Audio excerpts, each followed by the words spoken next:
Perkenalkan, nama saya Feni Novena Johari dengan NIM 69-2019-003. Perkenalkan, saya Alvita Kusumawati dengan NIM 69-2019-095. Perkenalkan, nama saya Andrivo Ezekiel Sevanka dengan NIM 69-2019-025. Saya akan menjelaskan sedikit tentang perusahaan kami, Venetus.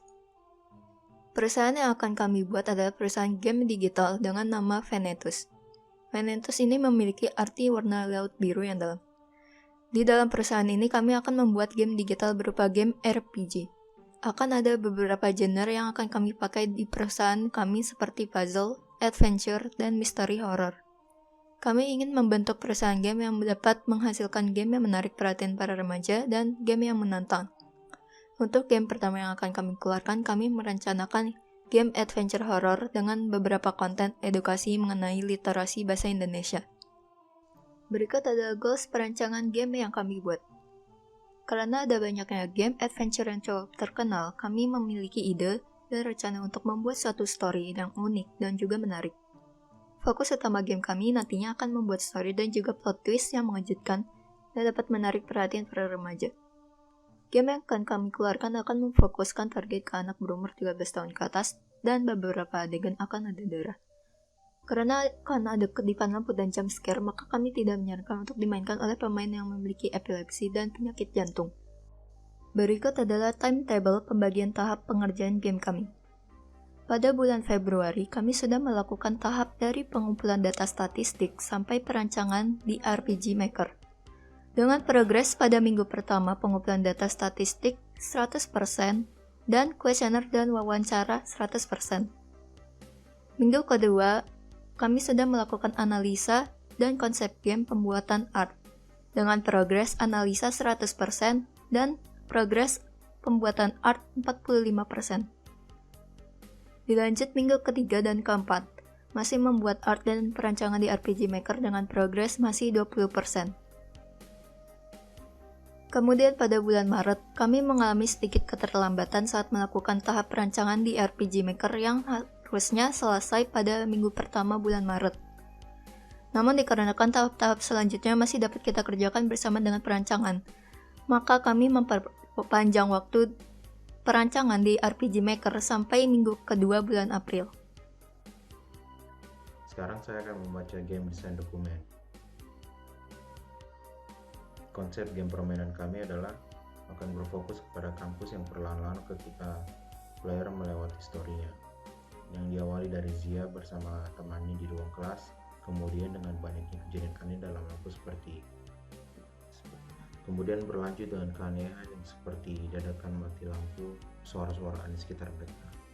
Zia juga mulai keluar dari kelas untuk menemui temannya Tania. Di sini player akan bermain sebagai Zia dan berusaha untuk menemukan jalan keluar dan menemukan temannya Tania. Di sini player akan bisa menggerakkan karakter di ruangan-ruangan tertentu dan ada puzzle yang dikerjakan oleh player untuk mendapatkan key item yang dibutuhkan untuk melanjutkan permainan. Tujuan dari player adalah untuk menyelesaikan puzzle, mencari jalan, dan untuk bertemu dengan teman Tania untuk keluar dari kampus tersebut. Latar yang diambil adalah Indonesia, karena cukup terkenal dengan hal mistis yang berkeliaran. Salah satu cerita yang cukup sering kita dengar, jangan pergi ke sekolah saat malam-malam, karena malam hari adalah saatnya para hantu keluar untuk belajar. Banyak cerita-cerita horor di sekolah, bahkan kampus memberikan kami ide untuk membuat game ini. Melalui game ini, kami juga membagikan awareness kepada masyarakat Indonesia bahwa masih adanya pembunuhan dan juga bunuh diri yang terjadi di lingkungan pendidikan, dan berharap agar hal ini juga dapat berkurang. Dan game engine yang kami gunakan adalah menggunakan RPG Maker MZ. Berikutnya ada mekanik gameplay. Berikut merupakan beberapa mekanik yang akan disediakan dalam game kami. Pertama, ada free player counter dan exploring with story plot, di mana pemain bebas menggerakkan karakter protagonis untuk menjelajahi tempat sampai event tertentu. Yang kedua ada puzzle. Akan ada beberapa puzzle yang disisipkan di tengah jalan menuju room selanjutnya atau di pertengahan cerita. Beberapa puzzle dapat disesuaikan dengan mencari item. Saat mencari item, player akan dikejar oleh beberapa hantu yang muncul di ruangan tertentu. Beberapa puzzle akan menyertakan riddle dan pertanyaan dalam bahasa Indonesia.